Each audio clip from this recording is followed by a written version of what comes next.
Fazer uma oração. Pai, muito obrigado por mais esse dia de vida que o Senhor nos dá, por mais essa semana que se inicia.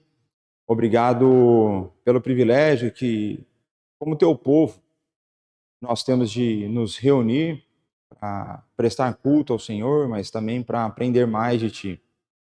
Conduza-nos nesse momento, dá-nos cada vez mais compreensão da pessoa e da obra de Jesus Cristo.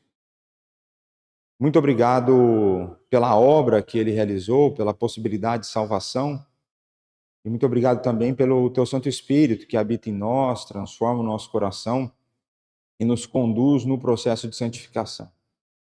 Nós dependemos de Ti, dependemos da ação do teu Santo Espírito, abrir o nosso coração e o nosso entendimento para que possamos perceber as verdades que trazem a vida eterna. E também, Pai, como igreja, nós somos gratos. Somos gratos por mais essa conquista, por mais esse avanço. Nós somos gratos pela tua graça, pela tua misericórdia que tem sido derramada na vida da nossa igreja.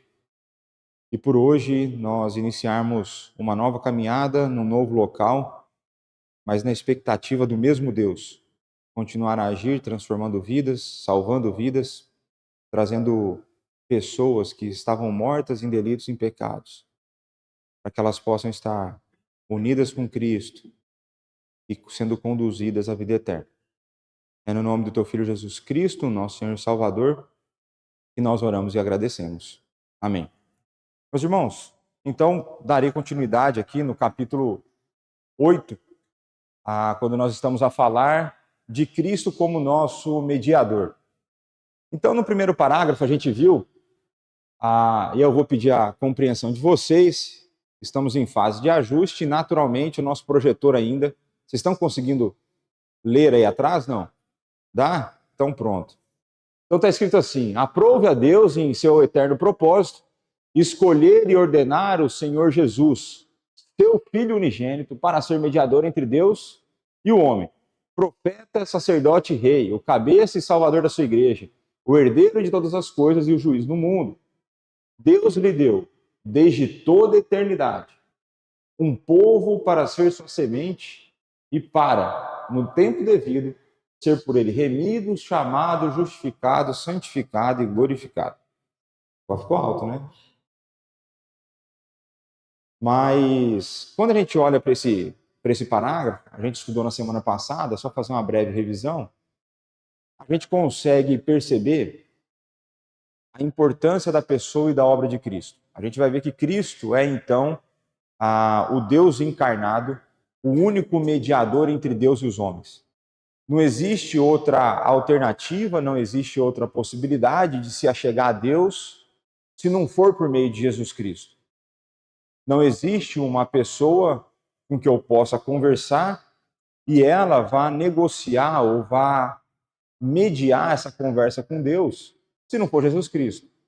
Então não adianta você vir aqui, na igreja Pedras Vivas, para conversar comigo achando que eu vou ser aquele que te colocará diante de Deus. Não serei eu que entregarei as tuas orações para Deus. Não sou eu aquele que tem o poder de te transformar e de fazer com que a inimizade que existe entre pecadores e Deus seja desfeita. Eu não tenho esse poder. Nenhum pastor tem. Ninguém tem esse poder, a não ser Jesus Cristo, o bom pastor. Então vai ser Jesus Cristo que vai mediar essa relação e é Jesus Cristo quem tem condições de nos colocar diante de Deus. Então o texto da confissão diz que ele é profeta, sacerdote e rei. Nós vimos um pouco desses três ofícios na semana passada, a maneira como Jesus Cristo adota, vamos colocar assim, esses ofícios, e a maneira como ele exerce e a maneira como ele perfeitamente exerce. Então é ele quem fala em nome de Deus ao povo, é ele quem fala em nome do povo a Deus, e é ele quem governa sobre o seu povo. Então Jesus Cristo é aquele que faz a obra perfeita, e é ele quem, ao longo, a gente viu isso, que ao longo do Antigo Testamento, pessoas foram usadas como tipos de Cristo. Pessoas que foram usadas por Deus para representar realidades espirituais acerca do Messias que viria. Nós vimos, por exemplo, Davi como um rei e um homem segundo o coração de Deus. E apesar dos seus pecados, ele é usado para conduzir o povo de Deus para um momento de união ao longo da história. A gente vai ver que depois, existia divisão antes e divisão depois de Davi. É em Davi onde o povo de Deus fica unido. Então a gente vai ver que é Cristo quem une o povo de Deus debaixo e dentro de uma única casa. A gente vai ver também, por exemplo, que o texto bíblico diz que Deus levantaria um profeta como Moisés. Então Moisés foi usado de uma forma, como por exemplo, para tirar o povo do Egito, da escravidão do Egito, e levar através do Mar Vermelho para a conquista da Terra Prometida. E a gente vai ver que Cristo é aquele que nos liberta da escravidão do pecado, nos conduz numa vida de santidade rumo à Terra Prometida, a Nova Jerusalém, a cidade no novo céu e na nova terra. Então, quando a gente vai vendo essas funções, esses ofícios, a gente vai ver que Cristo exerceu isso de maneira perfeita e que esses modelos que foram usados no Antigo Testamento foram usados para nos ensinar acerca daquele que viria. Se nós pensarmos naqueles que eram nossos irmãos no Antigo Testamento, esse era o conhecimento que eles tinham acerca daquele que viria. Seria por conta desses exemplos que, quando Cristo viesse, eles poderiam reconhecer Cristo como Messias. E a gente vai ver que, logo no começo da igreja primitiva, ali logo no começo da igreja na era cristã, de que vários dos judeus creram. Para quem lembra da aula na semana passada, quando eu falei do ofício de diácono, quando nós lemos Atos 6, e a gente vai vendo tudo que estava a acontecer, nós vemos que muitos sacerdotes passaram a crer. Então, se muitos sacerdotes passaram a crer, sem dúvida, muitos daqueles que eram judeus no dia a dia passaram a crer. Tanto é que, se a gente pegar primeiro o relato da conversão na pregação de Pedro, quantos mil convertidos foram? Pelo menos 3.000, certo? De que eles eram? Judeus. Eles estavam reunidos na festa de Pentecostes, que quem comemorava Pentecostes? Judeu. Então a gente consegue ver que Cristo vai exercer essas funções e vai exercer então esse papel de mediação. Essa mediação é importante porque, com a entrada do pecado no mundo, e a gente vai em breve chegaremos nessa passagem, com a entrada do pecado no mundo, nós veremos que uma distância intransponível, um abismo gigantesco é colocado entre Deus e os homens. Passa a se existir uma relação de inimizade de Deus para com os homens. E aí a única possibilidade de salvação passa a ser a pessoa de Jesus Cristo. Porque antes da queda não existia necessidade de salvação. Então Cristo é esse mediador, Ele é o cabeça da igreja e ele é o salvador da igreja. Ele é o cabeça da igreja, pois é ele quem exerce a liderança sobre a igreja. Isso aqui é importante de uma maneira bastante especial para a liderança, porque nós, como líderes dentro da igreja, a igreja não é nossa. A igreja é de Cristo. Então nós, como líderes, nós não temos o direito, nós não temos a autoridade para fazer da igreja aquilo que a gente quiser.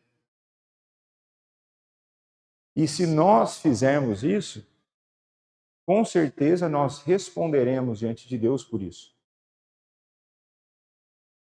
Então, quando a gente pensa em Cristo como cabeça, isso deve nos levar a uma posição de humildade e temor, para que nós sejamos para que nós busquemos cada vez mais entender melhor o que Cristo quer para nós e o que Cristo quer para a igreja. Então, quando líderes nós tomamos decisões, nós jamais deveríamos ser levianos ou descuidados em qualquer decisão que seja. Nós devemos buscar a Deus em oração, nós devemos buscar orientação bíblica.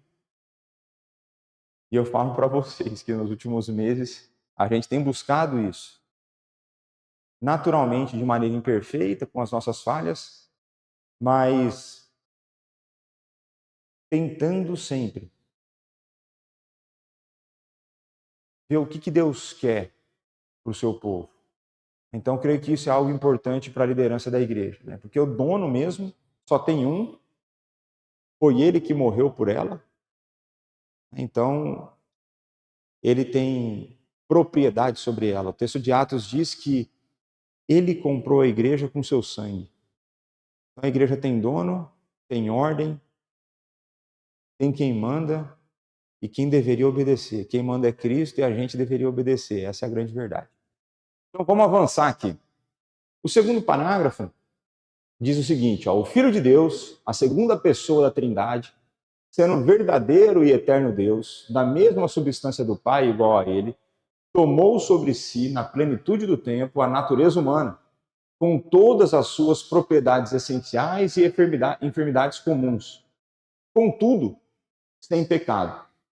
Ele foi concebido pelo poder do Espírito Santo, no ventre da Virgem Maria e da substância dela. As duas naturezas, inteiras, perfeitas e distintas, a divindade e a humanidade, foram inseparavelmente unidas em uma só pessoa, sem conversão, composição ou confusão. Essa pessoa é verdadeiro Deus e verdadeiro homem, porém um só Cristo, o único mediador entre Deus e o homem. O que a gente consegue aprender desse parágrafo? A gente vai entrar texto a texto. Eu entendo que esse assunto é importante para a gente ir com calma. O que a gente consegue, antes da gente entrar nos textos bíblicos, perceber acerca desse parágrafo?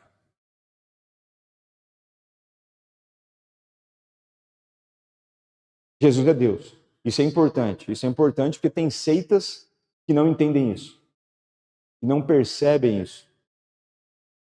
Isso é... João vai dizer... Não, pronto, eu falo isso depois. O ponto é, Jesus é Deus. Isso é essencial. A gente vai ver que isso é essencial, inclusive, para a obra que ele faz. Se Cristo não fosse Deus, o sacrifício dele não seria suficiente para salvar múltiplos homens. Por exemplo, se Cristo não fosse Deus, ele seria incapaz de suportar a ira divina na cruz.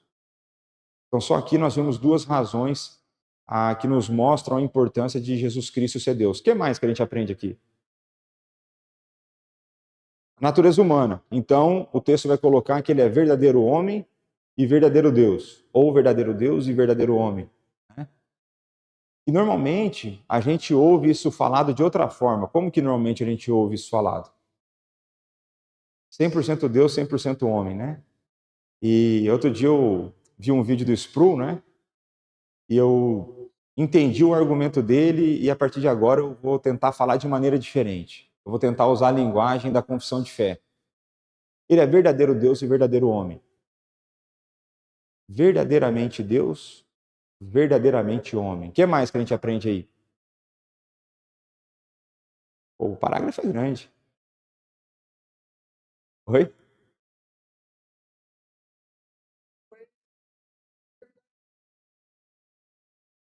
Sim, ele assume a natureza de maneira completa. Então, Cristo podia ficar doente, ele podia se machucar, ele podia quebrar o braço. Né? Quando ele era criança, não sei se ele jogava bola lá naquela época, mas ele podia cair, se machucar.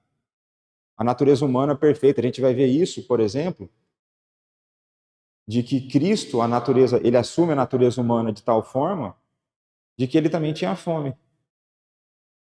Né? Vai ter uma passagem lá em Lucas 7, eu gosto dessa passagem, porque Jesus é chamado de beberrão e glutão. Quem que come muito e bebe muito, né? Ser humano. Mas uma coisa importante na diferença ali é que Jesus Cristo trabalhava, né? Então ele era marceneiro, tinha fome. Então tinha aquele prato lá no Brasil que a gente fala o prato de trolha, né? Aquele pratão cheio. E o pessoal que era meio à toa não entendia a fome que dá trabalhar, né? O que mais que a gente consegue aprender aí? Como? Contudo, sem pecado. Isso aqui é importante, e normalmente nós não pensamos acerca disso. O porquê que é importante ele ter assumido a natureza humana sem pecado?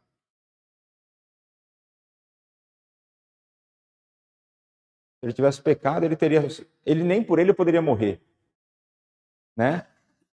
Existe uma coisa importante, é que a natureza humana, ela não foi criada com pecado. Então eu não gosto da expressão nossa natureza humana pecaminosa. Pecado é algo que foi adicionado ao longo da história. Então a natureza humana foi criada sem pecado e sem afetação do pecado. Uma outra coisa importante, que a gente começou a trabalhar nisso em Gênesis, é de que Cristo foi colocado, num certo sentido, numa condição de igualdade com Adão. A natureza de Adão tinha pecado ou não? Não. E ele reprovou no teste. Mas vai ser o Deus encarnado na natureza humana sem pecado que vai poder, então, enfrentar a tentação e vencer a tentação ao contrário do nosso representante inicial federal, o representante da humanidade. Então, Cristo, ele assume uma natureza humana sem pecado e isso coloca como aquele que vai ser agora o outro possível representante. Então, em última instância, os seres humanos, eles estão todos debaixo de alguma representação diante de Deus. Ou eles estão debaixo da representação de Adão, que era a nossa condição, e dentro da representação de Adão, nós estamos lascados. Ou a gente pode estar debaixo da representação de Jesus Cristo. E aí nós estamos feitos. Como diria no Brasil, nós estamos resolvidos. Porque ele nos representa diante do Pai e nos apresenta como perfeitos. Então é importante essa ideia de assumir a natureza sem pecado. O que mais que a gente aprende aí?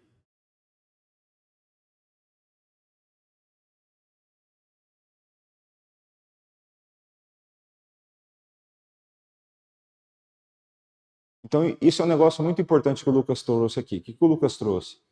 De que a natureza humana e a divina, elas estão o quê? Inseparáveis. Elas foram unidas de tal forma. Eu já falei para vocês, né? Eu gosto de brincar nesse assunto, porque um dos teólogos favoritos do Lucas me deu aula, mas o filho dele que indicou o livro, né? União das duas naturezas. Mais ou menos 700 páginas, falando sobre como essas naturezas se unem e interagem de alguma forma. E depois ele tem um outro livro de mais ou menos do mesmo tamanho, falando desse assunto, mas numa outra perspectiva. Agora, qual que é o ponto aqui? Que elas são as duas naturezas inteiras, perfeitas, distintas, inseparavelmente unidas em uma só pessoa. Existe um erro muito comum, e a gente vai passar por esse texto, mas só por um pedaço dele. Quem é que lembra que Cristo se esvaziou? Filipenses 2. A partir ali do verso 6, né? Não julgou por usurpação o ser igual a Deus, antes a si mesmo se esvaziou. E ao longo da história, algumas pessoas têm tido uma interpretação incorreta, vamos ser mais claro, têm tido uma interpretação errada, de que ao se esvaziar, é como se Cristo tivesse aberto mão de alguns atributos de Deus, alguns atributos da natureza divina. Para alguns vai ser como, por exemplo, ele agora deixou de ser onisciente ou deixou de ser onipresente. E isso está longe da verdade. Então, quando Cristo, e aí é importante nós entendermos esse texto, quando diz que o Cristo se esvaziou, isso quer dizer que ele se esvaziou, ele abriu mão da sua posição de glória para se humilhar aqui na terra. Ele não julgou por usurpação o ser igual a Deus, mas ele se humilhou vindo em terra e se fazendo em forma humana. Então isso é importante. Porque, vamos fazer um raciocínio básico aqui. Se eu pego algo perfeito e removo alguma coisa desse algo perfeito, ele continua sendo perfeito? Não, não tem como. Então, como poderia, por exemplo, Cristo ser Deus se ele abrisse mão de alguma coisa para ser um Deus encarnado? Ele não poderia ter o nome de Deus encarnado. Ele teria aberto mão de algo que faria com que ele deixasse de ser Deus. Agora, existe uma outra coisa muito interessante nesse texto que provavelmente passaria batido. O texto diz que elas foram o quê? Inseparavelmente unidas. O que isso significa hoje? Significa que hoje, quando ele está à destra de Deus, reinando soberanamente, ele está lá com o corpo. Cristo jamais abandonará a natureza humana. Por isso que o autor aos Hebreus vai dizer que nós temos um sumo sacerdote que se compadece das nossas tentações. Então, nunca mais essas naturezas serão separadas.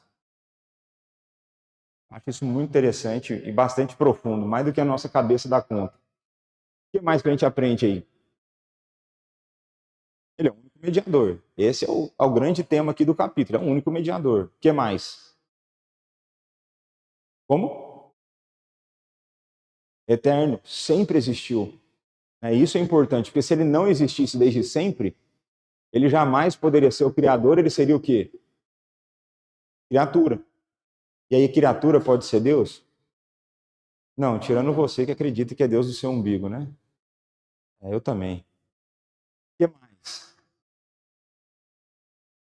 Concebido pelo Espírito Santo, né? Eu tinha um professor no mestrado, ele gostava de enfatizar isso aí, que normalmente a gente fala o nascimento virginal, né? Ele fala, meu grande milagre é a concepção virginal.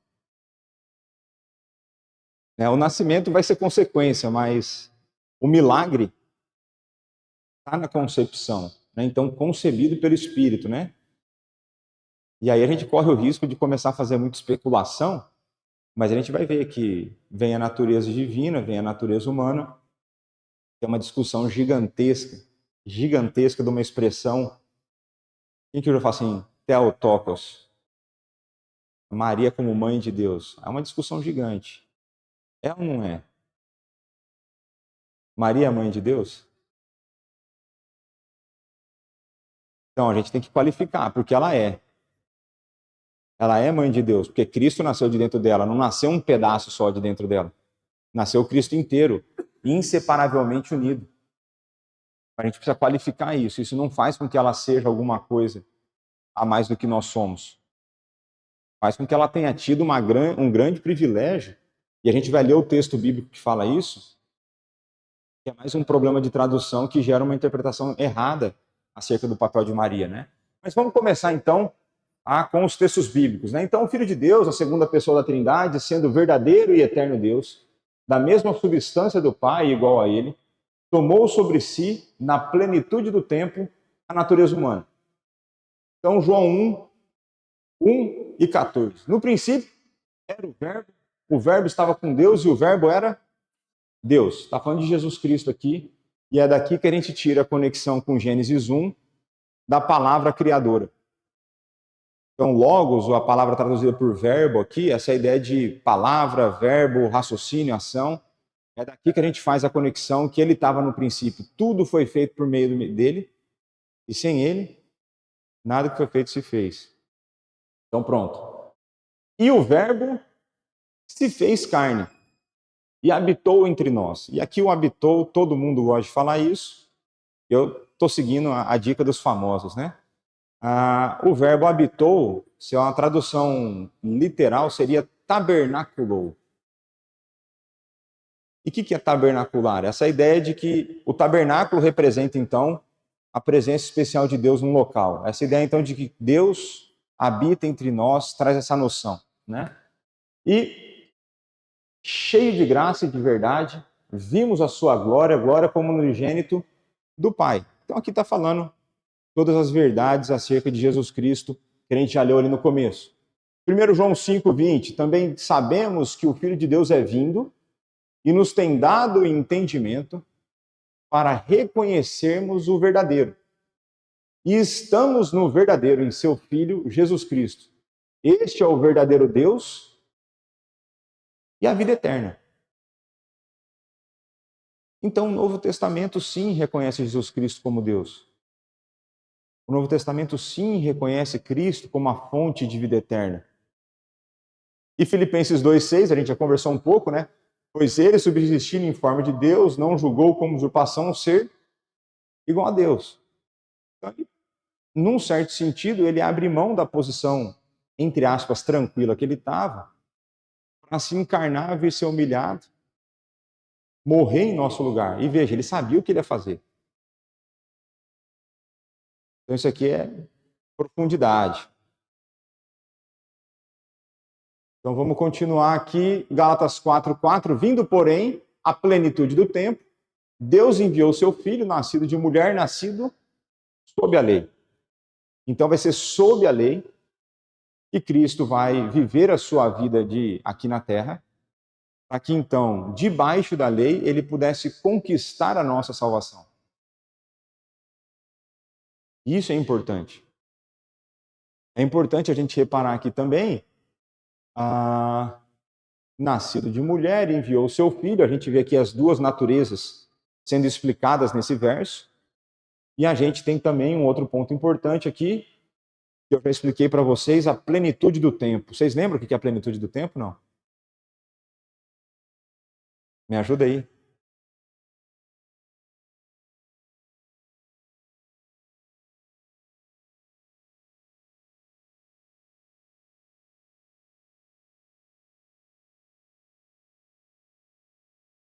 A ideia de plenitude do tempo, que a gente tem entendido quando Paulo vai argumentar isso, é de que Cristo viria numa época, na Terra, dentro do Cronos, dentro do tempo, em que as condições para a propagação do Evangelho estivessem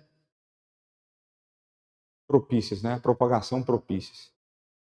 Então, a gente vai ver ali o Império Romano, e com o Império Romano a gente vai ter algumas coisas que ajudam a propagação dessa mensagem. A gente vai ter... Quais eram os itens que eu falei? Vocês lembram ou não? Como? A infraestrutura, então, as rodovias. Só que, o que eu preciso para viajar nessa época, nas rodovias? Se eu viajava a pé, ou a cavalo, ou a carroça, ou alguma coisa do tipo, o que eu precisava? Segurança. Então, a Pax Romana. Então, você tinha um império gigantesco, onde dentro dele havia uma sensação de paz, e dentro dele se havia condições de viajar. Mas mais um ponto importante, qual que é? Língua. Então, a gente vai ter uma língua, ainda que não fosse a língua materna, a gente vai ter uma língua comum que proporciona... Então, por exemplo, Jesus não falava grego. Mas o Novo Testamento foi escrito em grego. Então, você tinha uns poliglotas já da época, tipo Paulo, né? Então, é bastante interessante a gente pensar essa questão da plenitude do tempo. E eu acrescentei aqui no texto dos nossos irmãos da Assembleia, eles não colocaram esse, eu coloquei, Hebreus 1:3, que diz: ele, que é o resplendor da glória, a expressão exata do seu ser, sustentando todas as coisas pela palavra do seu poder. Depois de ter feito a purificação dos pecados, assentou-se à direita da majestade nas alturas. Então, Cristo, se ele é a expressão exata do ser, é o único jeito dele ser Deus. Ele tem que ser a expressão exata do ser de Deus. Né? Então, acho que é um texto bastante claro nessa verdade. Então, olha o que o Van Dixhoorn vai comentar. Nesse segundo parágrafo, somos informados que o próprio mediador é Deus e homem. Muito mais poderia ser dito. Por exemplo, uma vez que o Filho é Deus, tanto quanto o Pai, tanto quanto o Espírito, é quase desnecessário dizer que eles são da mesma substância, ou dizer que eles são iguais, como Paulo fala em sua carta aos Filipenses. Mas o ponto principal, e que nunca deveríamos deixar de ficar maravilhados, é que na plenitude do tempo, Deus enviou o seu Filho. Quão difícil é sequer arranhar a superfície desse fato surpreendente que o mesmo verbo que era Deus se fez carne e habitou entre nós. Quem não ouvirá o humilde assombro de João quando ele diz ao mundo que ele e seus colegas discípulos viram a sua glória, glória como unigênito do Pai. E eu creio que o Van Dixhoorn ele pega um ponto importante, de que no bom sentido, o absurdo da encarnação. A gente pensar na encarnação, veja, normalmente a gente não gosta de se doar para ninguém. Às vezes, dentro de casa, de vez em quando, você até pensa em fazer algum sacrifício pelo marido, pela esposa, pelos filhos. Agora, Cristo, ele encarna-se para que, através da sua perfeição, pessoas imperfeitas fossem salvas. Para que aqueles que odeiam a Deus tenham possibilidade de salvação. Para que aqueles que não buscam a Deus possam ser encontrados por Ele. Essa é a beleza. Essa é uma das belezas da encarnação. Então o texto vai continuar. Com todas as suas propriedades essenciais e enfermidades comuns, contudo, sem pecado. Então aqui ele está a falar da natureza humana, né? Então Hebreus 2, 14, versos 16, 2, versos 14, 16 e 17. Visto, pois, que os filhos têm participação comum de carne e sangue, destes também ele igualmente participou para que por sua morte destruísse aquele que tem o poder da morte, a saber, o diabo. Pois ele, evidentemente, não socorre a anjos, mas socorre a descendência de Abraão. Por isso mesmo, convinha que em todas as coisas se tornasse semelhante aos seus irmãos, para ser misericordioso e fiel sumo sacerdote nas coisas referentes a Deus e para fazer propiciação pelo pecado do povo. Então, uma coisa importante aqui que a gente vai pegar da natureza humana de Cristo, ele fala que ele precisava assumir isso para fazer a propiciação pelos pecados. Isso significa que se ele precisava ser Deus para suportar a ira e ele precisava ser Deus para poder substituir vários, isso significa que ele precisava ser homem, porque somente um homem pode substituir homens. Então, da mesma forma que os animais do Antigo Testamento prefiguravam a pessoa de Cristo e não substituíam, mas apontavam para aquele que substituiria, era necessário que fosse um homem, um ser humano, que substituísse seres humanos.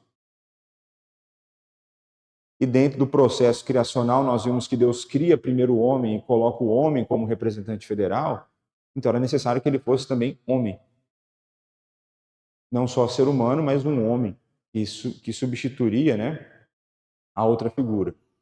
Então, a gente tem aqui alguns aspectos bastante importantes dentro desse texto, e eu falo para vocês, se vocês quiserem ficar impressionados com a obra e com a pessoa de Cristo, leiam Hebreus com um bom comentário. É um livro que no começo parece difícil, porque tem muita coisa, por exemplo, do judaísmo que nós não estamos acostumados, mas quando você pega, e nem precisa ser um comentário absurdo não, tem um comentário que é bom, que é o do William Hendrickson.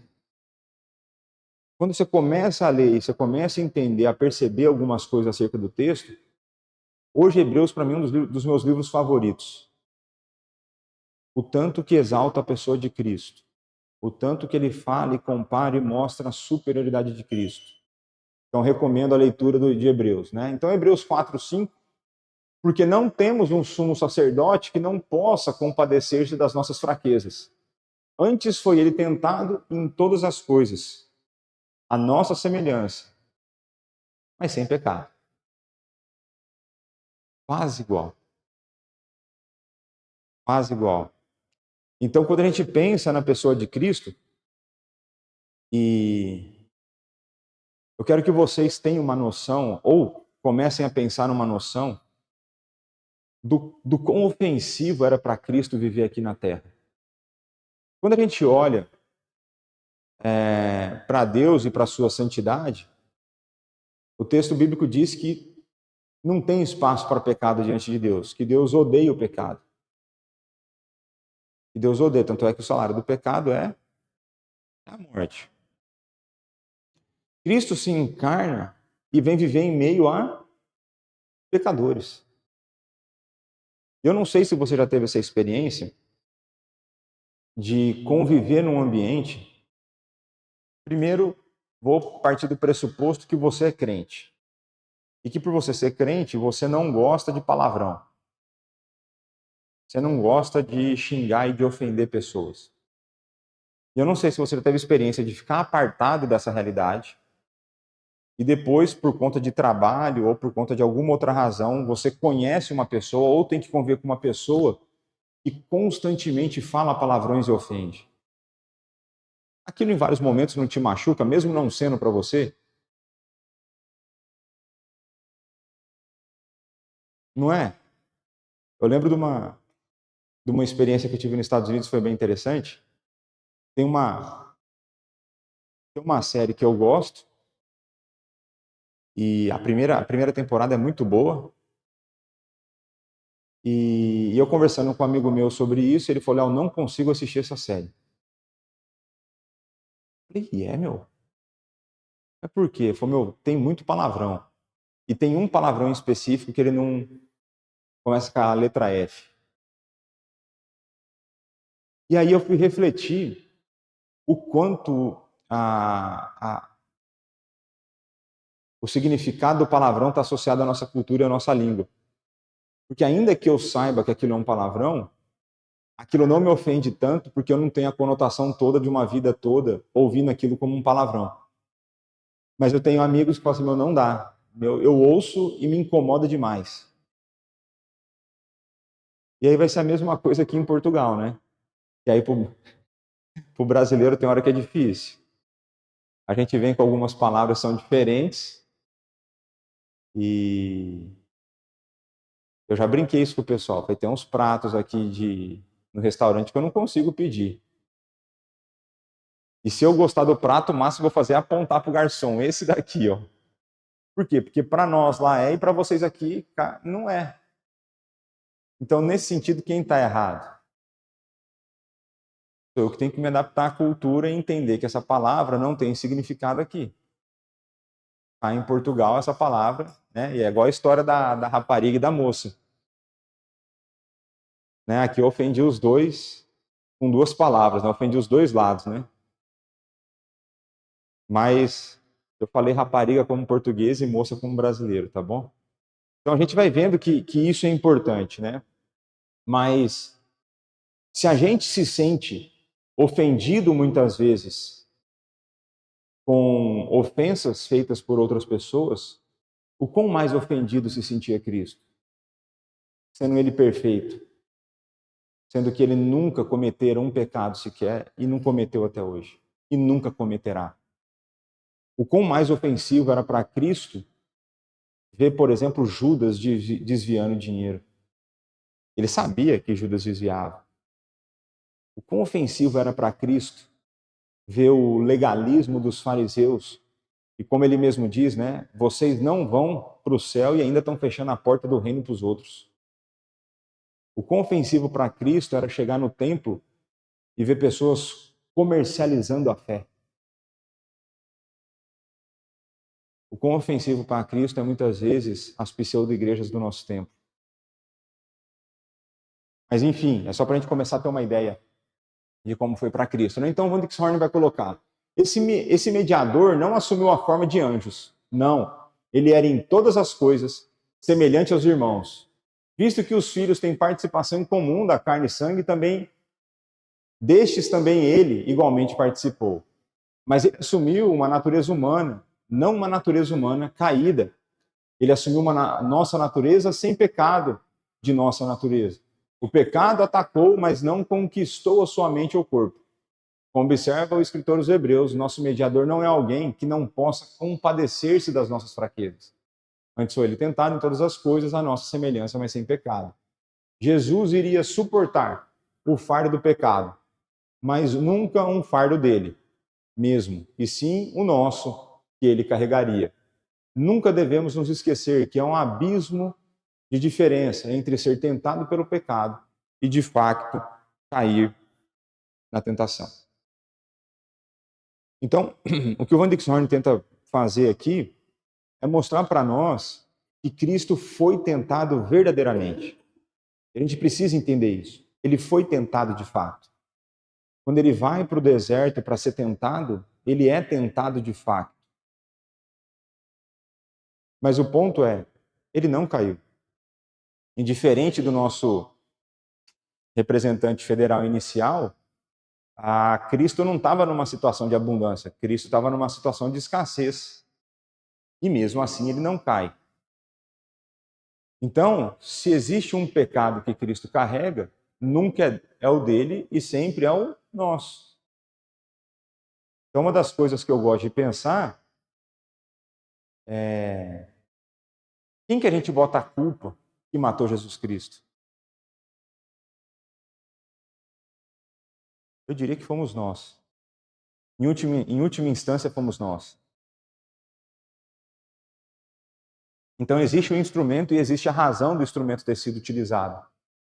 Por sua causa e por minha causa, Cristo precisou morrer, porque ele precisou carregar um fardo que não era dele. Por isso que ele vai dizer, vós que estáis sobrecarregados, vinde a mim, vós que estáis sobrecarregados. Faça para mim que eu te entrego o meu. Faça o seu, que eu te entrego o meu. Então vamos lá. Então ele foi concebido pelo poder do Espírito Santo no ventre da Virgem Maria e da substância dela.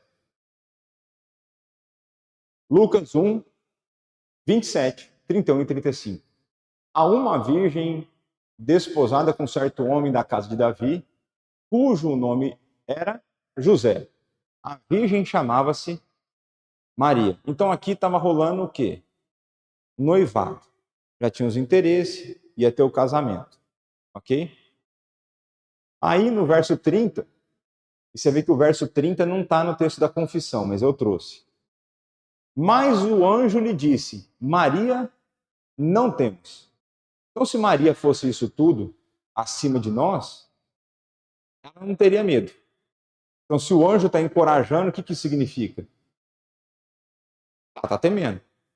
Não existe. Né? Quando a gente olha para as escrituras, toda vez que está lá não temos, qual que é a razão do não temos? É porque a pessoa está a temer. Senão ela não precisava de encorajamento. Ela precisaria de outra coisa. Então, a Maria, não temos. Por quê? Porque você é demais? Porque você é acima dos outros seres humanos? Não, porque achaste graça diante de Deus. Agora me fala uma coisa, quem mais achou graça diante de Deus? Eu achei. Você também. E se a gente olhar o relato bíblico, tem um texto que em algum momento nós chegaremos, que é o texto de Noé. Então, quando a gente vai ler o relato lá de Gênesis 6, quando vai começar a contar do problema que estava acontecendo no mundo, da maneira como o mal havia propagado, etc e tal, chega uma hora lá e fala assim, mas Noé achou graça. Aí no verso seguinte vai falar que Noé era um cara legal. Agora, por que Noé era um cara legal? Porque a graça tinha sido derramada sobre a vida dele. Então existe graça no Antigo Testamento? Sempre existiu, a partir do momento, graça salvífica sempre existiu, a partir do momento da entrada do pecado. Então, quando a gente olha para esse texto, fica claro para nós que Maria era uma pecadora, assim como nós, uma pessoa cheia de medos, assim como nós, uma pessoa que precisava de encorajamento, assim como nós, e uma pessoa que precisava da graça divina, assim como nós. Então Maria não foi escolhida por algo que ela tinha. Porque se Romanos 3 está certo, vocês acham que Romanos 3 está certo? Sim, né? Não tem nenhum ser humano que, apartado de Deus, tenha condição de oferecer alguma coisa para ele. Se Filipenses estiver certo, vocês acham que Filipenses está certo? É ele que efetua em nós tanto o querer quanto o realizar. Então Maria foi encontrada pela graça divina e por conta disso foi usada por Deus para que ela desse luz ao nosso Salvador. Então, nesse sentido, ela é de fato a mãe de Deus. Mas nunca, em nenhuma hipótese, por mérito dela. Nenhuma hipótese por mérito dela. Foi por quê? Porque ela achou graça diante de Deus. E aí o anjo vai continuar a mensagem. Eis que conceberás e darás à luz a um filho, a quem chamarás pelo nome de Jesus. A gente está vendo lá que em Gênesis, quem dá um nome tem autoridade sobre, né? Você vê que já dão um nome para ela não nomeia, né? Nem ela nem José. Eles só passam a mensagem que eles receberam, né? Então respondeu-lhe o anjo: descerá sobre ti o Espírito Santo, e o poder do Altíssimo te envolverá com a sua sombra. Por isso, também o ente santo que há de nascer será chamado Filho de Deus. A operação do Espírito Santo, uma concepção, uma concessão realizada pelo Espírito Santo. Vamos continuar. Ainda, aqui o Van Dixhorn, né? Ainda como podemos imaginar, temos de continuar a prestar atenção cuidadosamente à verdade bíblica. Não se trata de um homem se tornando Deus, o que nunca acontecerá. Trata-se de Deus se tornando homem. Temos que também tentar entender as palavras que usamos. Muitas vezes, os grandes credos da igreja enfatizaram que o Filho de Deus era da mesma substância que o Pai. Com isso, teólogos perspicazes queriam dizer que Jesus verdadeiramente é divino. Aqui a confissão proveitosamente nos lembra que ele também era da substância de Maria. Com isso, esses teólogos queriam dizer que Jesus é verdadeiramente humano. Então, meus irmãos, quando a gente começa a pensar na pessoa de Cristo e na maneira como nós vamos comunicar as verdades acerca de Cristo, o que nós temos que ser? Cuidadosos. Falei isso na semana passada, vou repetir nessa. Na retrasada, né? Falei isso na semana retrasada, vou repetir nessa. Eu creio que quando nós tratamos da pessoa de Cristo, me parece que mais do que em algumas outras áreas da teologia, a importância com a escolha das palavras é muito importante. Por isso é importante a gente usar a terminologia bíblica para se referenciar a Jesus Cristo. Por quê? Porque ele se tornou homem. Ele não foi criado, ele assume uma natureza. Não existe mudança na sua pessoa divina. Então, começa a ter umas coisas que são muito complicadas na forma como a gente tem que comunicar. Então é importante, né, a gente se apegar ao vocabulário bíblico, porque senão a gente pode incorrer em heresias, né? E aqui o Van Dixhorn aponta essa questão da importância de apontar Jesus Cristo como Deus e Jesus Cristo como homem, porque esse tem sido um grande dilema ao longo da história da igreja. O como se referenciar isso de maneira equilibrada, na qual nenhuma das duas naturezas seja mais enfatizada do que outra. De uma forma que, se elas foram unidas inseparavelmente, que a gente não tente, por exemplo, separar essas naturezas. Então, quem morre na cruz? Deus ou homem? O Deus encarnado. Eu não posso separar a pessoa de Cristo. Eu não posso falar que foi a natureza só humana, num certo sentido. Então, quando a gente vai falar sobre isso, é importante que a gente escolha cuidadosamente as nossas palavras. Então, o Deus encarnado morreu na cruz. Como isso aconteceu? Aí eu não tenho a menor ideia. Aí a gente volta lá para os problemas da nossa limitação e tudo mais, não tenho a menor ideia sobre isso. Então vamos avançar aqui. Essas duas naturezas inteiras, perfeitas e distintas, A divindade e a humanidade foram inseparavelmente unidas em uma só pessoa, sem conversão, composição ou confusão. Então, o 35 aqui a gente já leu, né? Também será chamado Filho de Deus. Lucas aqui, né? Colossenses 2,9. Porquanto nele habita corporalmente toda a plenitude da divindade. Aí, é mais claro que isso ou não? É fácil de entender esse texto? Eu não acho que seja. Mas corporalmente, a plenitude da divindade. Os nossos irmãos lá, os discípulos, tiveram um grande privilégio, né? Romanos 9,5. Deles são os patriarcas e também deles descende o Cristo, segundo a carne, o qual é sobre todos Deus bendito para sempre. Então, descendência sobre a carne, Deus bendito para sempre. As duas verdades no mesmo versículo. E qual texto é esse, Romanos 9? Qual que é o assunto principal de Romanos 9? Vocês viram no PG esses dias, meu. Eleição.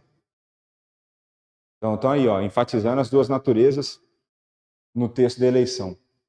1 Pedro 3,18, pois também Cristo morreu uma única vez pelos pecados, o justo pelos injustos, para conduzir-vos a Deus, morto sim na carne, mas vivificado no Espírito. Em 1 Timóteo 3,16, evidentemente, grande é o mistério da piedade. Aquele que foi manifestado na carne foi justificado em espírito, contemplado por anjos, pregado entre os gentios, cridos no mundo e recebido na glória. Você já começou a cantar, não começou ou não? Não tem? O cântico, o pessoal do cântico já começou a cantar, né? Então, você vê que grande é o mistério. Foi manifestado na carne, né? Então, no entanto, como devemos compreender a divindade e a humanidade de Cristo? Como elas se relacionam em uma pessoa que é Jesus Cristo de Nazaré? Acho que precisamos nos lembrar das palavras do anjo. O ente santo que há de nascer será chamado Filho de Deus. Falando de outra maneira, em Cristo habita corporalmente toda a plenitude de divindade. Ou como Paulo fala do mistério para os cristãos romanos, podemos traçar a genealogia humana de Cristo e ao mesmo tempo lembrar que ele é, sobre todos, Deus bendito para todo sempre. Então tem um outro negócio interessante. Não sei quantos de vocês vão lembrar dessa passagem, mas tem uma que Jesus está lá, ó, anunciando tudo mais, e fala assim, meu, não é aquele Jesus lá de José lá, o carpinteiro? Não, vocês lembram dessa passagem ou não? Eu fico pensando na cabeça desses homens, assim, nós vimos esse menino crescer, meu. Nós vimos esse menino correndo aqui e tudo mais. Como assim agora? Essa história de profeta, salvador, é isso ou aquilo. Então, mostrando claramente para nós a humanidade de Cristo, né? Fica bastante evidente essa questão. E eu vou encerrar por aqui. Na próxima semana a gente dá continuidade. Falta poucos slides para a gente terminar esse parágrafo. Falta pouco. A gente para por aqui por conta do horário. Então vamos orar? Pai, muito obrigado por mais esse momento que o Senhor nos deu. Muito obrigado pela tua palavra, que é viva e eficaz. Muito obrigado pela pessoa e pela obra de Jesus Cristo. Obrigado pelo Santo Espírito, pela habitação dele em nós e pela forma como ele nos conduz. Obrigado pelo pequeno almoço que o Senhor nos dará agora, e o Senhor tem de fato nos sustentado e nos dado alimento com tanta fartura. Obrigado por isso. E também pedimos, Pai, dá-nos na sequência um culto proveitoso, que seja um culto agradável a Ti e que o Senhor fale ao nosso coração. É no nome do Teu Filho, Jesus Cristo, o nosso Senhor e Salvador, que nós oramos e agradecemos. Amém.